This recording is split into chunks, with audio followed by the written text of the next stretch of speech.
My fellow residents and friends of Cupertino, good evening.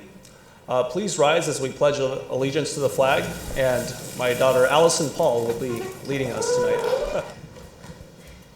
I pledge allegiance to the flag of the United States of America and to the republic for which it stands, one nation, under God, indivisible, with liberty and justice for all.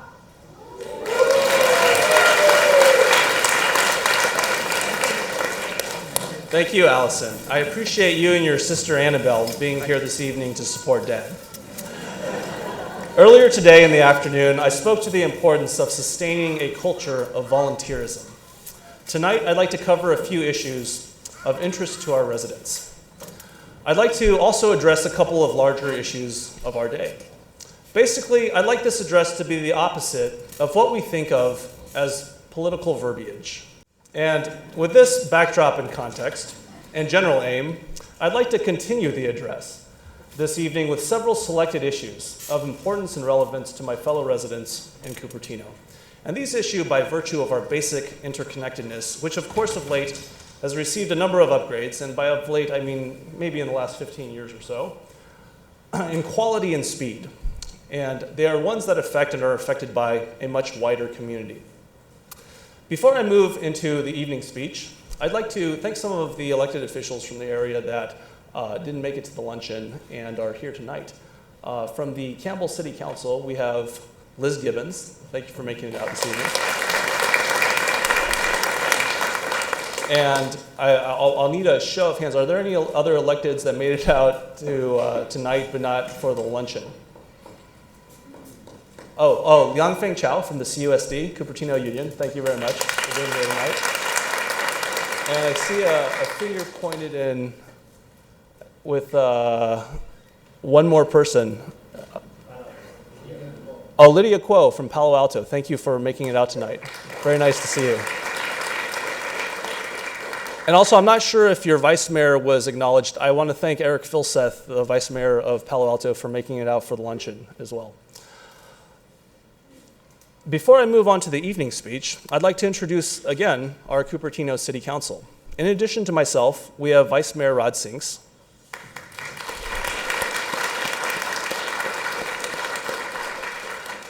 Councilmember Barry Chang had an event up in Oakland that he had to attend tonight. We also have here tonight Councilmember Savita Vaidyanathan and Councilmember Stephen Scharf. And our executive staff members, City Manager David Brandt. I remember at a chamber event a number of years ago, it was probably back in 2010 or 2011, right when you started, David, it was a monthly mixer. I said, David, are you going to be city manager when I'm mayor? And this is a good 6 years ago, and you said, I sure hope so. And I'm very glad that you're here. We're very lucky as a city to have your calm and even keel temperament and ability. So thank you for everything that you bring to the city. Our city attorney, Randy Hom. Randy, you here tonight? Randy, good to see you. Our assistant city manager and community development director, RT Srivastava. Thanks for making it out tonight. Our director of public works, Tim Borden.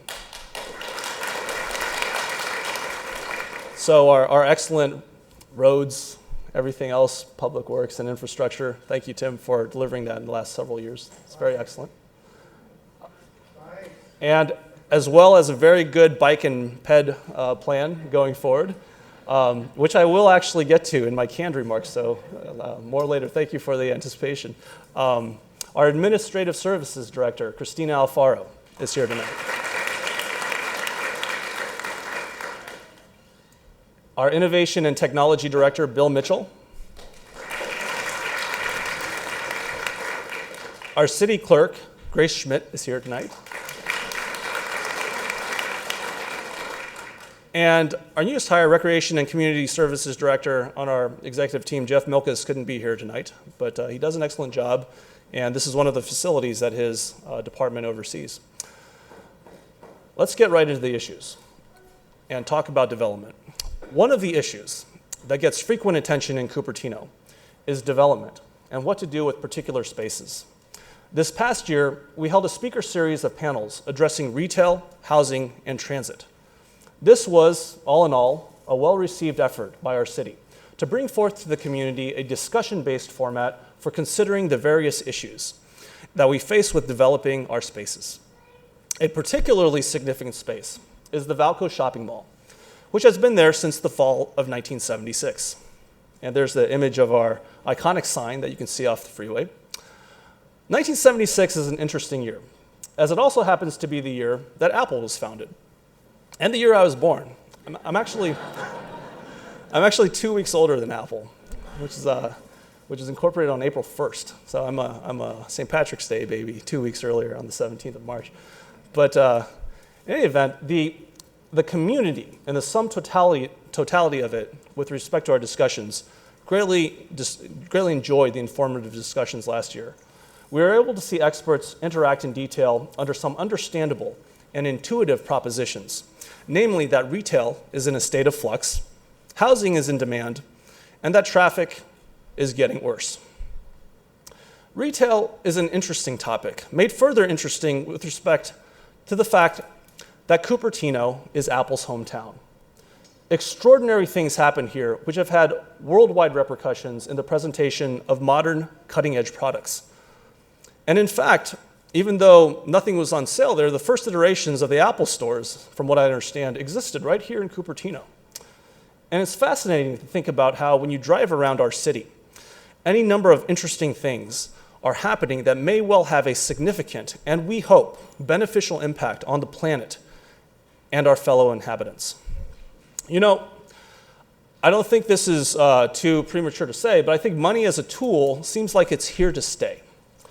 And by extension, retail is something that we should keep considering. Certainly, for instance, smartphones have taken a fairly strong hold. But maybe the whole idea should be to slow things down and to take our time, let things breathe, give us space. It is fascinating indeed. Maybe we can think about our modern capabilities and come up with some really extraordinary retail experiences in Cupertino that end up becoming widespread. Maybe we can promote clean energy usage through our use of space. Maybe we can think about how we take yesterday's garage and perhaps supplement it, perhaps reimagine it. I don't know, but something tells me that we're sitting on an opportunity to work with our hometown advantages, and I appreciate that this opportunity is not one that exists in the absence of well-resourced interests. We have done fantastically well economically. But the thing is, successful economics really comes down to maintaining integrity in a few trust-based relationships. You trust your government not to misuse the resources that you give it. And I know some people find that completely hilarious, but really, it is very critical.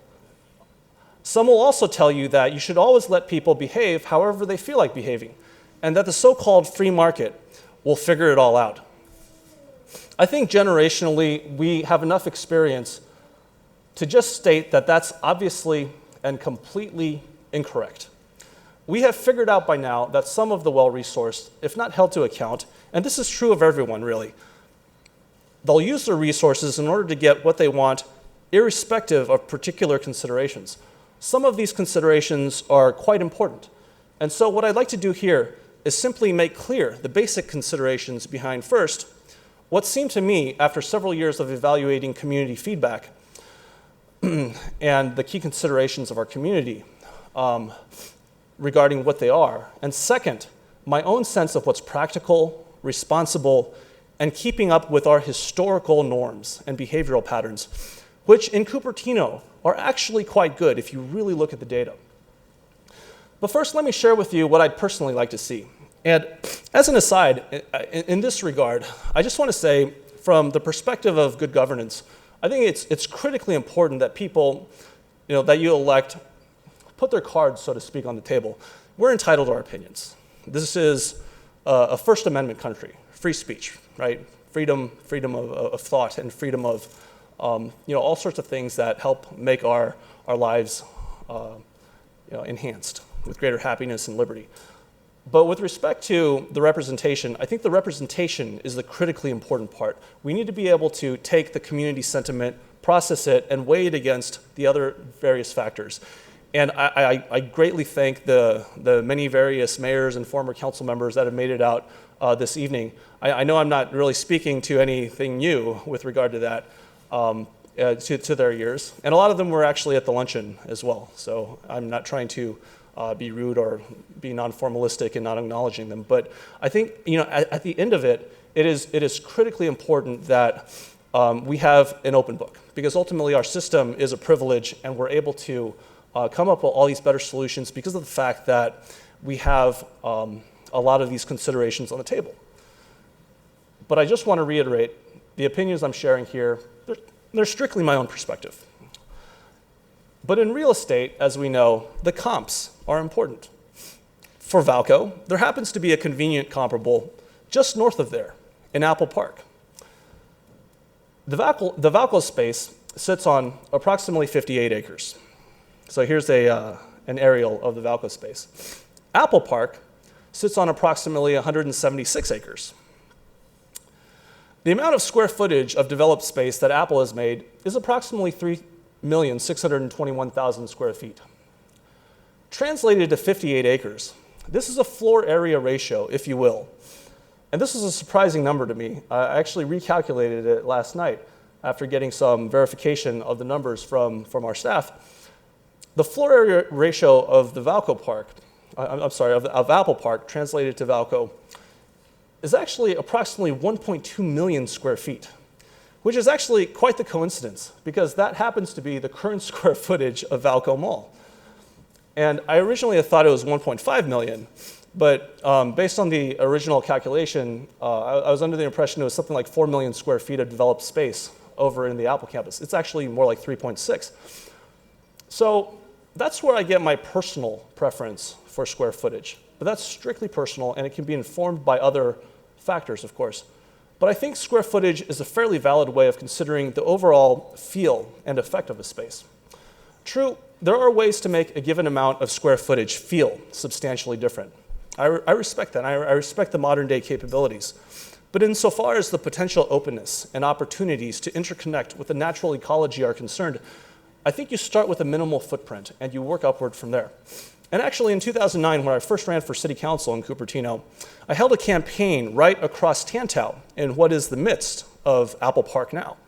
It's a building occupied by a technology division of Panasonic in the current day.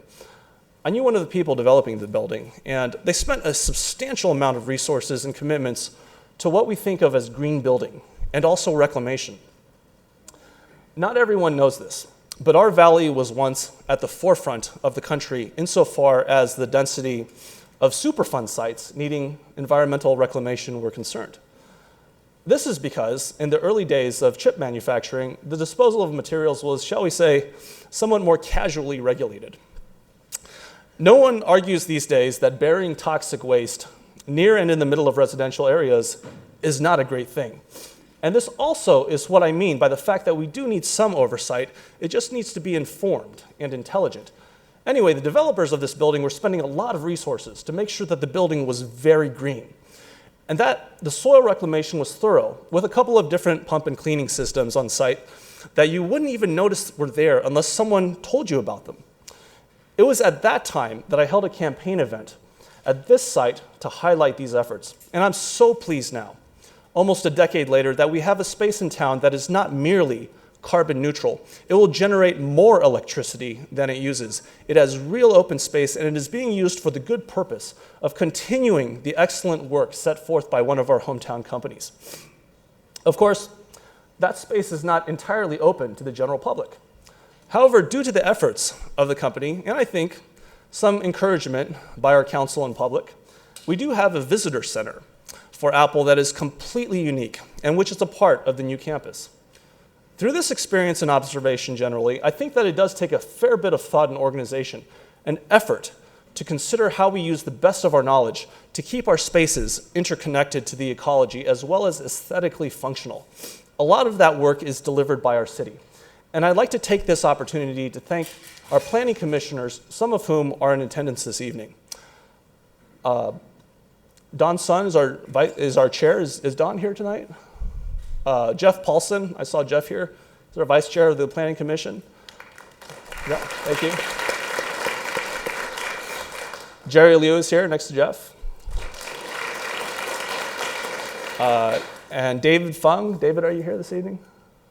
All right. And Alan Takahashi. I'm not sure I saw Alan.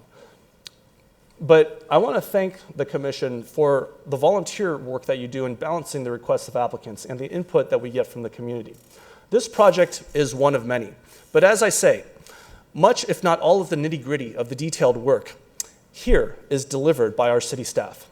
While putting together this address, I did put in a few late nights and early mornings in City Hall.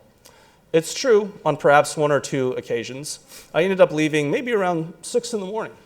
But you know, on one of those occasions, I ran into one of our building inspectors getting ready for work and arriving at City Hall. Our staff has people who have worked so well and with so much quiet integrity, not just now or for the Apple Campus project, but throughout the city, from public works to our parks, and from keeping our records in order to making sure that everyone adheres to building standards. I know that it's not always pleasant, but it needs to be done, and of course, there is always room for improvement. From what I've seen, there is a willingness to improve, and there's certainly a great deal of good work being delivered. And I think that our staff should really be given credit for all that they do here. Please, give them all a hand.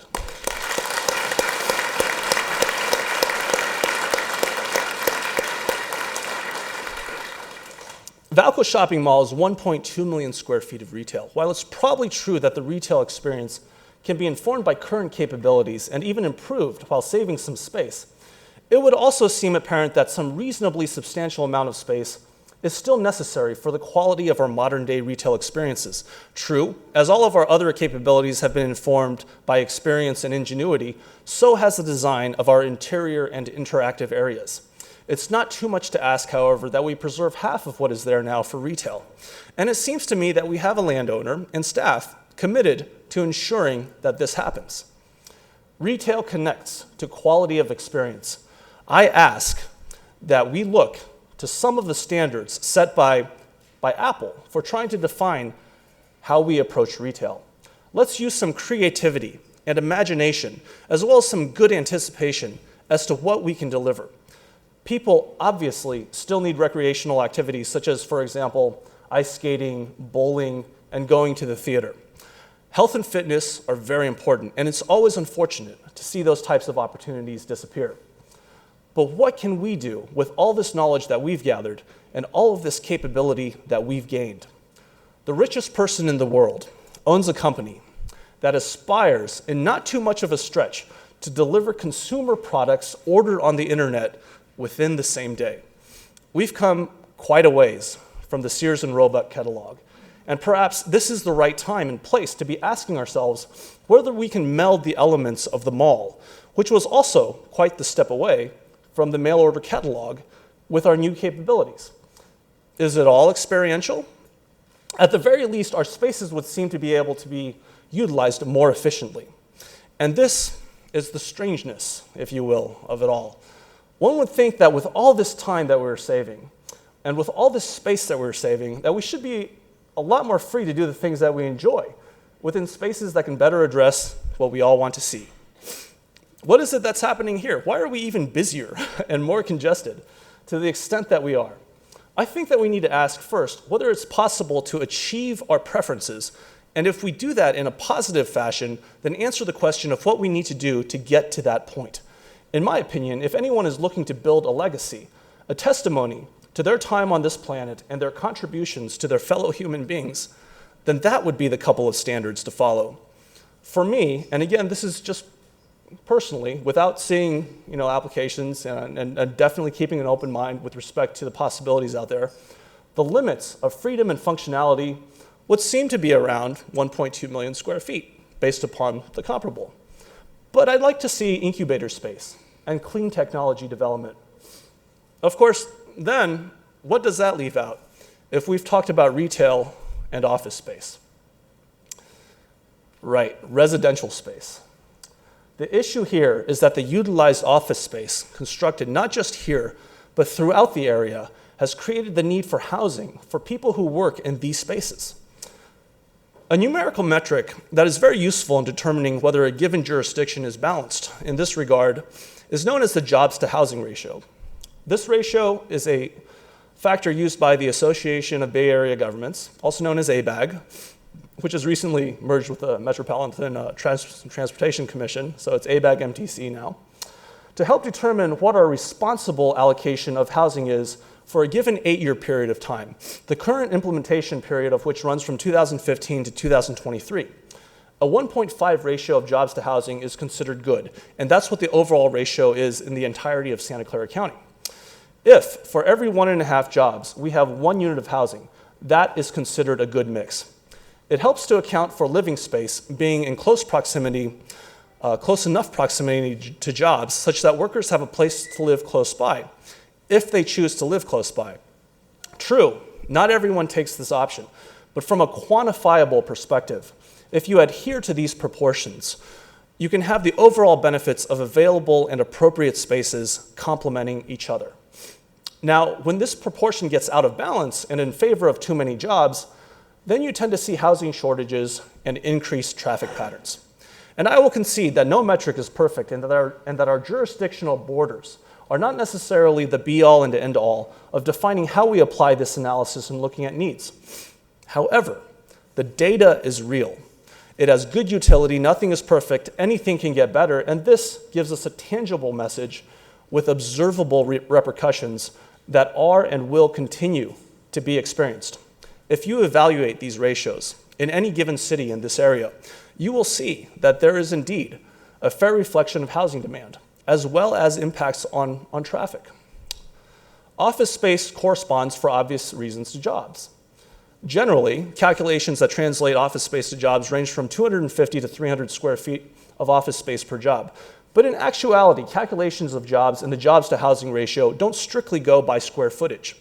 The numbers that are used are actual or derived from this and other data that get as close to actual as possible. And so, with that preface, where is it that we in Cupertino stand in this regard? Let's take a look at this question, both historically and with respect to our neighboring jurisdictions. And by historically, I mean with respect to the last time we have tangible data in 2010. Cupertino is highlighted here in this chart. And as you can see, Cupertino has been historically quite responsible insofar as meeting our obligations to the larger community where keeping our numbers of jobs and housing units balanced is concerned.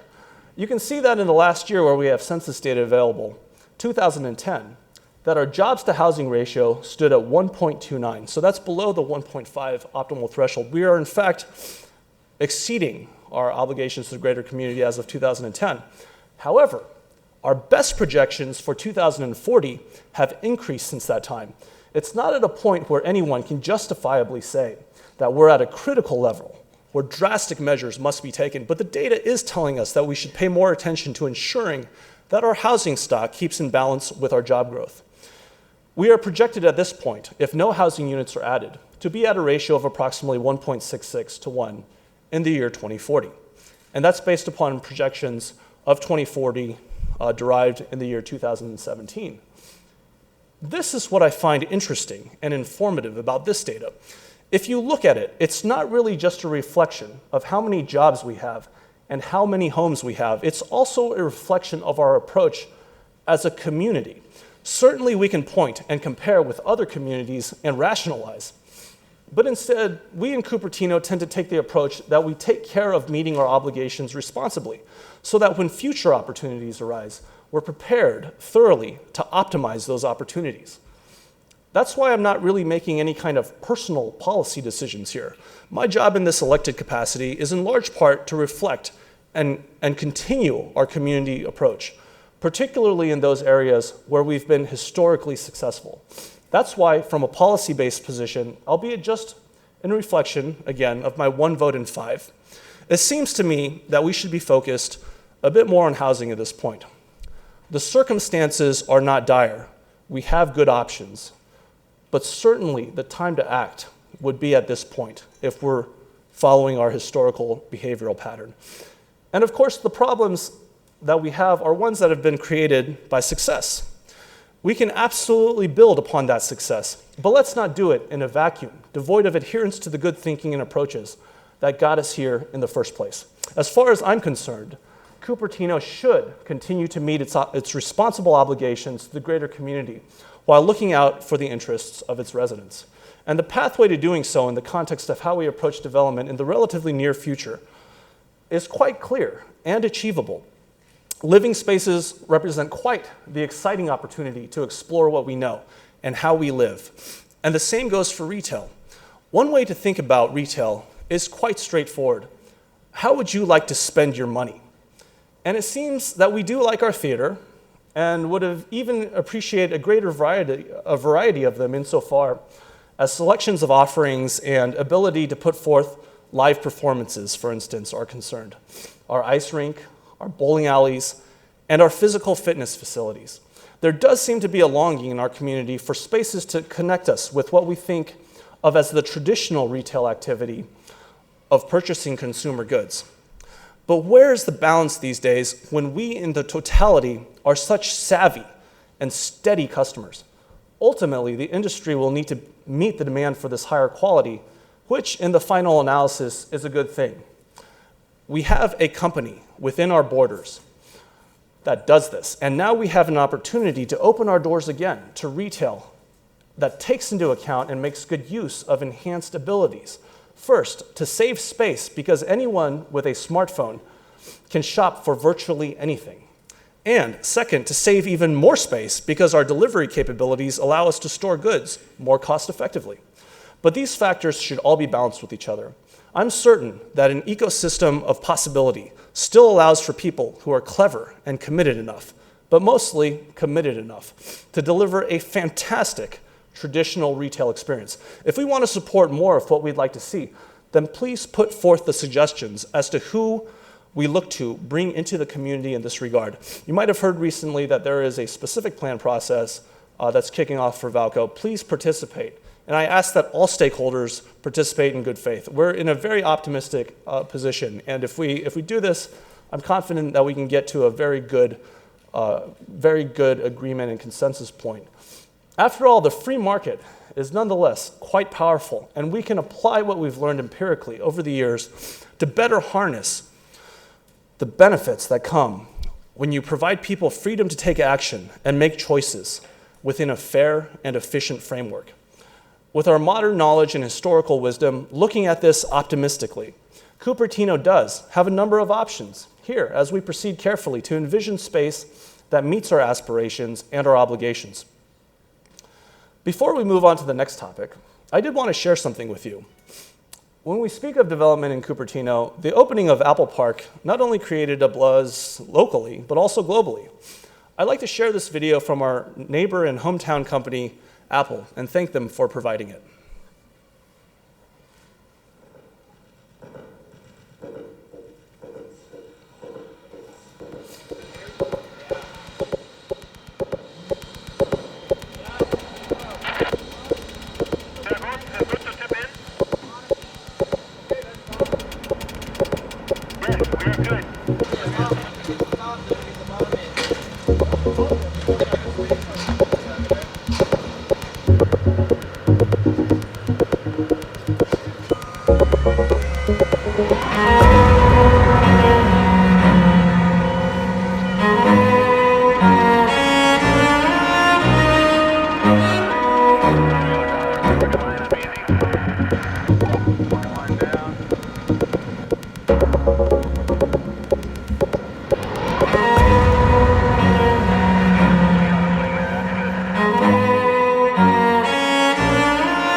On the night of the blue moon lunar eclipse. It's pretty perfect. All right, let's go on to parks. And so Apple has put forth a remarkable space within our borders, one that we hope will support its endeavors and speak to the interests of the broader, much broader community for many years into the future.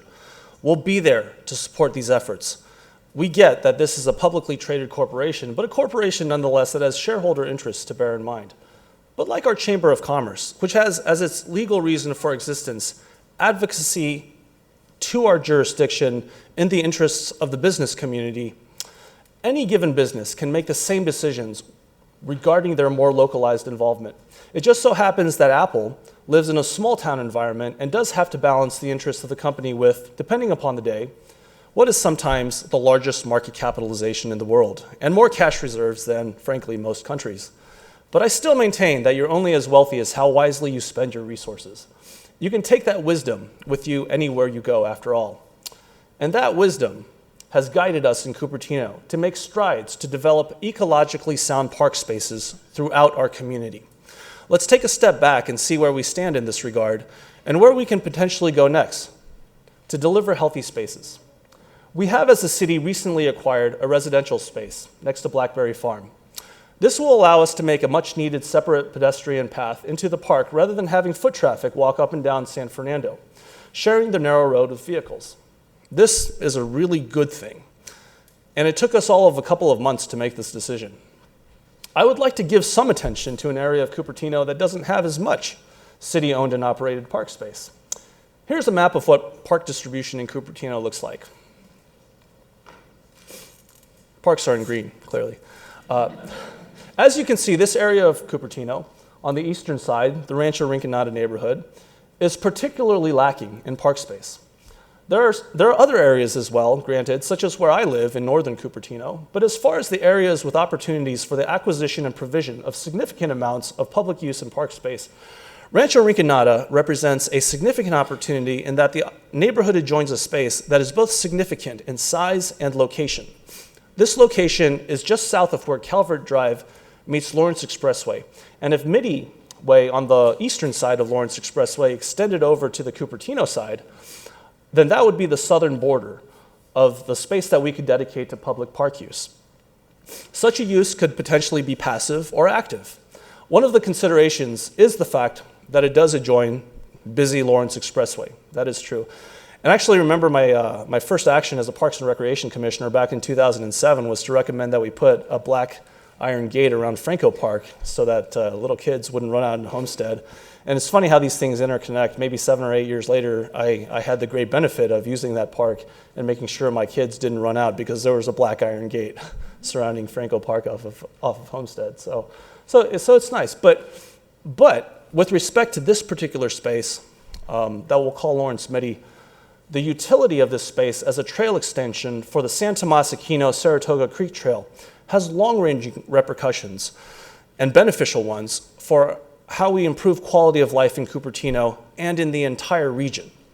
We have done a good job with Stevens Creek running through McClellan Ranch, through Blackberry Farm, and the city-owned historic Stockmeyer property, which contains one of our remaining orchards.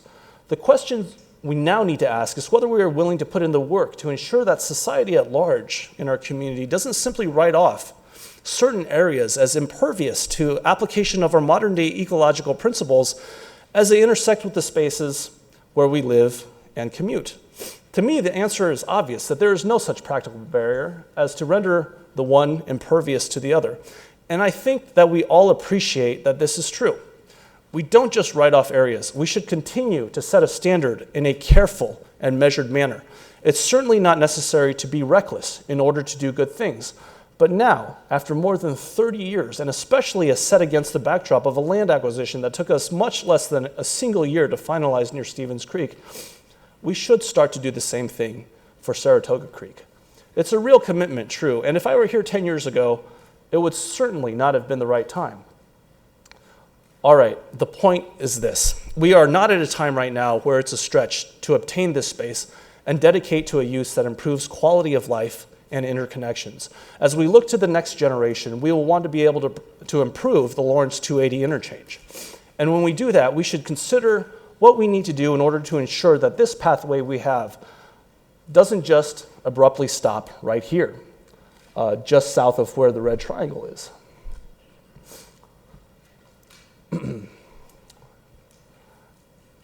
The Saratoga Creek, if we choose to dedicate our knowledge and resources, which are both available, can connect us all the way from the bay to the foothills.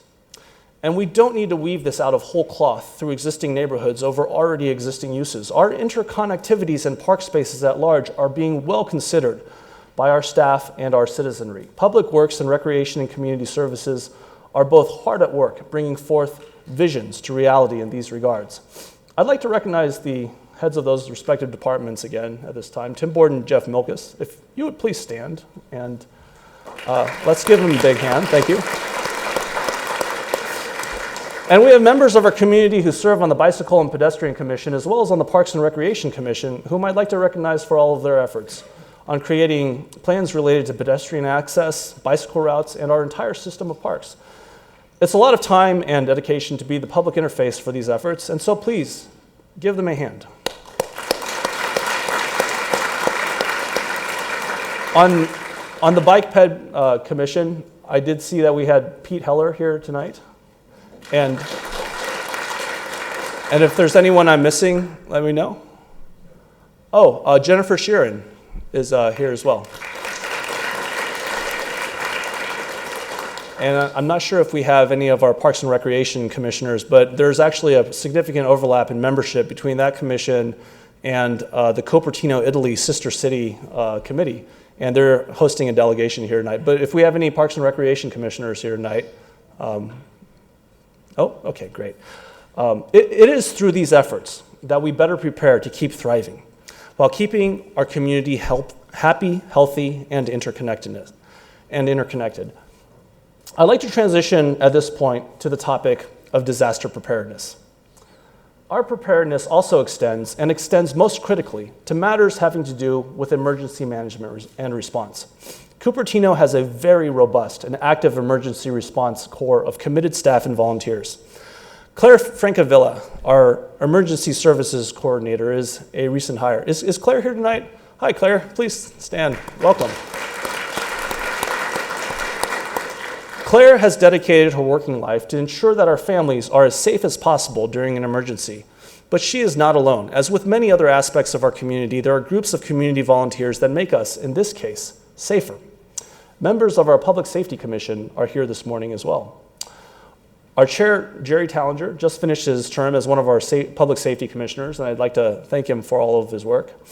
Vice Chair Andy Wong, are you here this evening? Our commission member, Robert McCoy, I know is here. And thank you for being here tonight. And I believe I saw Yvonne Chow, but that might have been at the luncheon. All right. Any other public safety commissioners in attendance? Well, thank you for everything that you've done to keep Cupertino safer. Our public safety, yes, thank you. Let's give them another hand.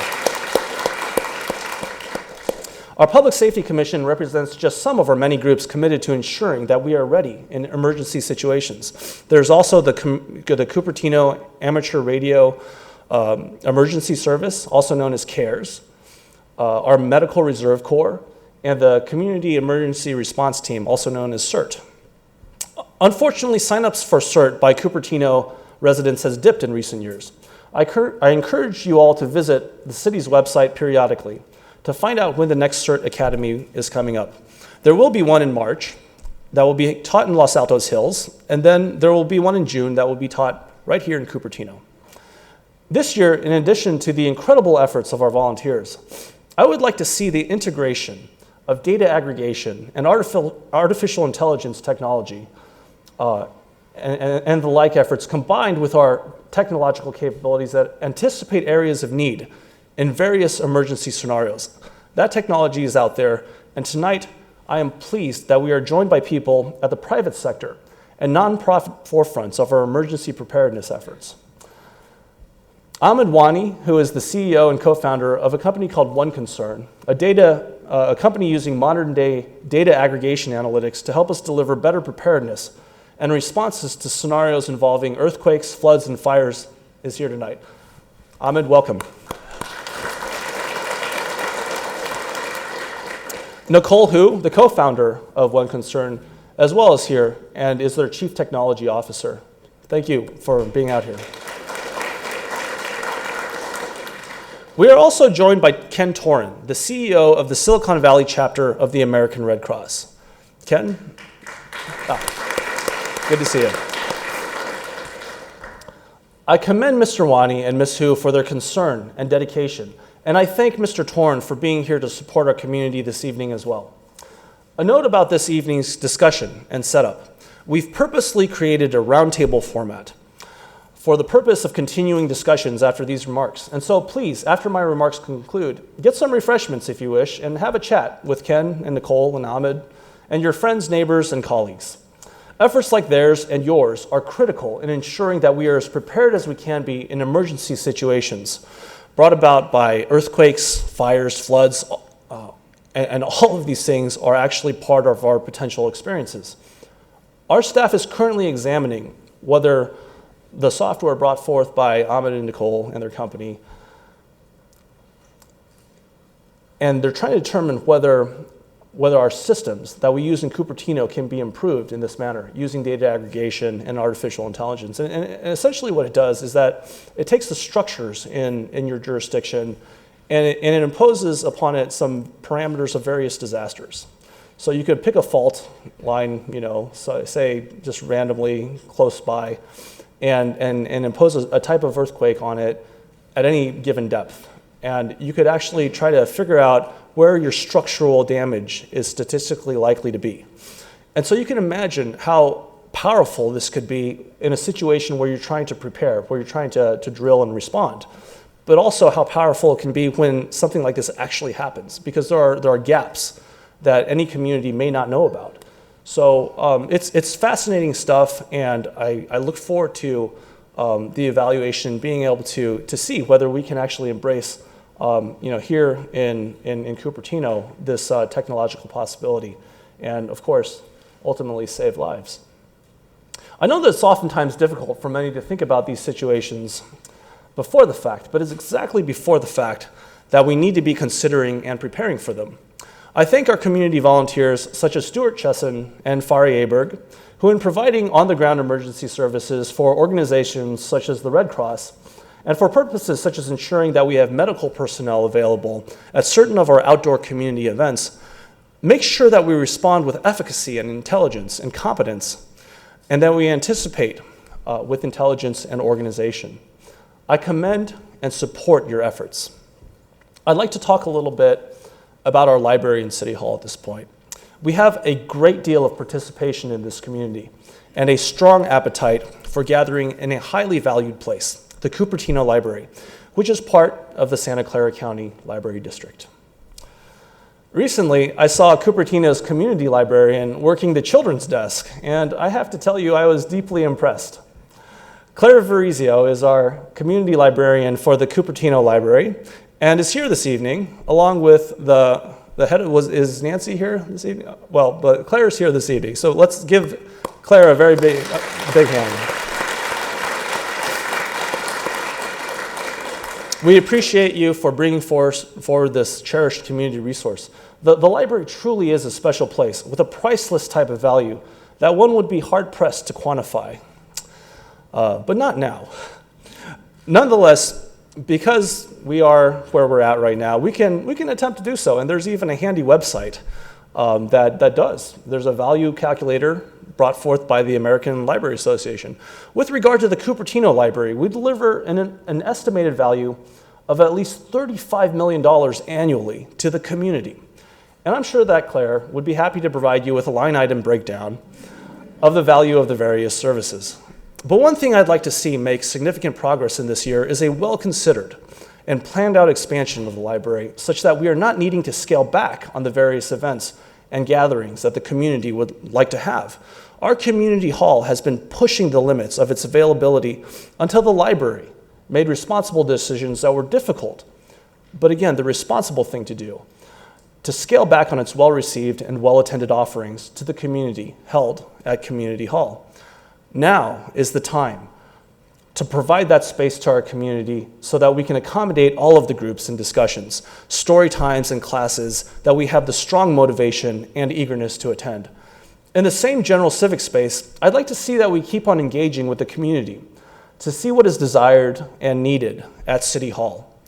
A plan was considered a couple of years ago, but funding became an issue. Given that we are on a good track of engaging with our citizenry in a manner designed to inform and interact, it seems that we could take that same pattern of approach and get something done with our future plans for City Hall this year. And we are not so far away in a practical sense. The plan itself, while subject to some aesthetic concerns insofar as how it fit in with the tenor of the civic area neighborhood, was actually delayed due to the funding aspect of it. We appeared to have a majority of people willing to look at a budget of $50 million rather than $70 million. But I do think that we can achieve all aspects of what we want, including palatable aesthetics, as well as addressing our need for sufficient amounts of space for our staff. Currently, for instance, the city attorney's office, the folks that make all the legal analysis in the city, is entirely removed in a different building from the rest of our staff. And we can possibly place a fully functioning emergency operating center, or EOC, at City Hall, and more community meeting space. With regard to the EOC, another good option is being explored in the Corporation Yard next to the southern point of the Don Burnett bicycle and pedestrian footbridge along Mary Avenue. And so our prospects are optimistic, and it's a time of well-considered potential adjustments of both our private and public spaces here in Cupertino. I'd like to end this evening's address with a topic of critical importance to everyone's future. This is the mental health of our teens. I know that mental health is an issue that affects people of all ages, but I'd like to approach the issue this year through the lens of seeing whether we can initiate a couple of projects that will help bring about broader perspective, as well as provide some activities that help us all keep in mind that ultimately our priorities are set in ensuring healthy and happy lives for our future generations. And yes, it is true that ensuring that health and happiness does intertwine with notions of competitiveness and all sorts of complicated and interrelated issues. But what I'd also like to see is that energy and enthusiasm being directed towards, for instance, participation in volunteer activities. Did you know that we used to have a volunteer fair in Cupertino? It was held at the top level of the Flint Center garage. I would like to bring that back to Cupertino, and we will. We will hold it near the end of the school year, when students and their families are thinking about their summer plans. Let's coordinate and work with all of our wonderful and amazing volunteer-oriented organizations throughout this community to show our students and families all the many opportunities for answering the needs, interests, and aspirations of volunteers in this free and interconnected society of ours. And in an effort to more directly address the issue, I'd like sometime near the beginning of the school year to hold another type of fair, this one specifically focused upon the topic of mental health. And for this, I appreciate the partnership of our school districts, the Cupertino Union, the Fremont Union High School District, and the Foothill De Anza Community College District, as well as that of our various private educational endeavors. We deeply appreciate and need the participation of our county jurisdictions and health organizations, as well as various nonprofits that have a stake in the provision of mental health services. But this is more expansive than one might think. In addition to the County of Santa Clara's Health Services Department and, for instance, major medical stakeholders such as Kaiser Permanente, which interestingly enough does have deep and existential roots in this very community, we can and should be including organizations that, for instance, teach people how to manage stress through activities like yoga. This type of event can make a difference and also continue the positive message that we are deeply invested in ensuring that we go about this set of interactions that comprise our community by making sure that our present and future foundation approaches society and the world in a calm manner, one that has perspective and one that interacts steadily with the various people and groups seeking to do all of this in a healthy and honest fashion. Let's support the creative endeavors of our students.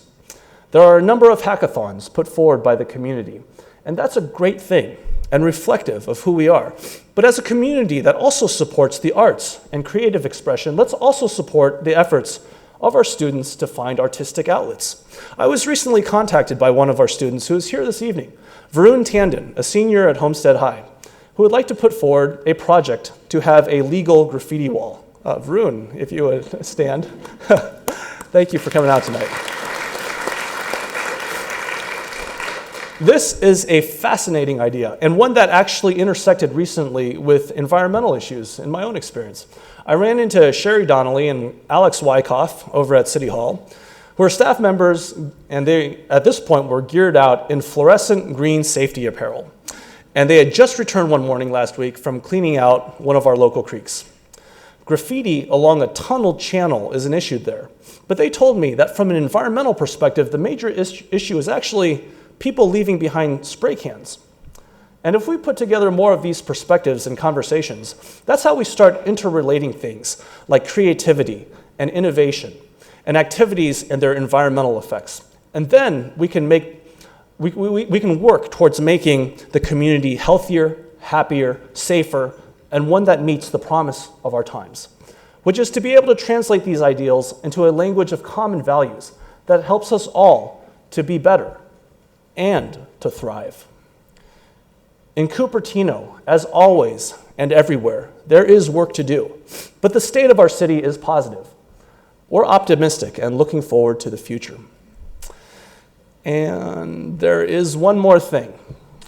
The title of tonight's talk is The Issue of Cupertino and Our Day. I'd like to end by trying to weave together what we've considered this evening with a couple of thoughts. First, let's be good to each other. You look around our nation and the world these days, and within our communities and interwoven throughout our discussions and our news updates are examples of people not being good to each other. We're all in this together. Second, and very simply, in the end, it's critically important to find and adhere to your sense of accountability. Here's mine. We should be good to each other and hold each other accountable. These days, when I use Face ID, my wife Sharon looks back at me, and this reminds me of several things. How lucky I am, of course. Yes, this is a stern photo of a beautiful person, and it makes me happy and laugh. And then there's the basic honesty captured within it. We are here to be good to each other, but a basic part of that good treatment is, much like our system, to place a check and balance upon each other. I want to thank my fellow residents and friends of Cupertino for all your work and dedication, and I want to thank city staff for all the accountability that you put up with to deliver us the infrastructure, holding together our community. With a particular thanks for this event to Brian Babcock, Colleen Latier, Ray Delgado, Pete Coglianese, Robert Kim, and Michelle Martin for helping coordinate this address. Good night, and be good to each other. Thank you.